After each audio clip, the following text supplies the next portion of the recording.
TVD is a show that ran from 2009 to 2017, airing 171 episodes over 8 seasons, and it spawned from the YA series by L.J. Smith. It came swiftly on the heels of Twilight. What's so special about this Bella girl? Edward's so wit. And was part of the vampire craze of the time, and is lumped in with that whole teen drama. The purpose of this video is to implore you to consider giving it another go, or if you did at the time and didn't pay attention to it, maybe give it a second look. The basic premise is exactly what you think. A teen girl falls in love with the mysterious new young stud at school. His hot, darker brother turns up and a love triangle ensues, where she loves the safe, stable brother, but is oddly drawn to the more dangerous, darker brother. Outside of the teen girl demographic it was aimed at, the show really should have had a limited scope and petered out quickly on the premise alone. Instead, it became a powerhouse, spawning off 2 spin-off shows, one good, one not so good. Despite the premise, the show's story arcs tend to move at a fairly swift pace, packing a lot into each season of the show.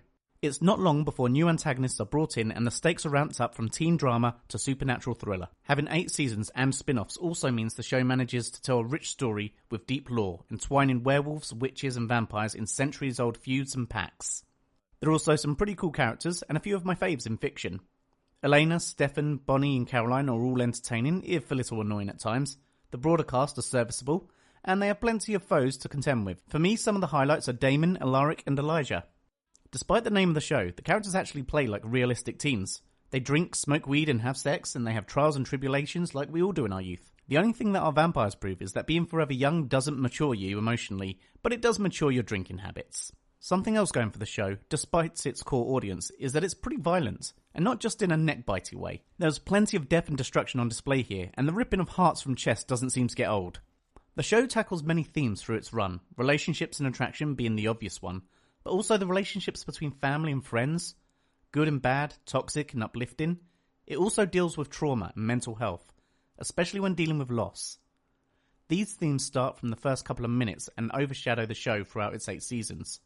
There is also an emphasis placed on decisions and the consequences of those decisions, coming back to haunt you, sometimes right away, but in others, years later. At its core, The Vampire Diaries is an exploration of relationships. This is where the heartbeat of the story lies, in its characters and their interactions.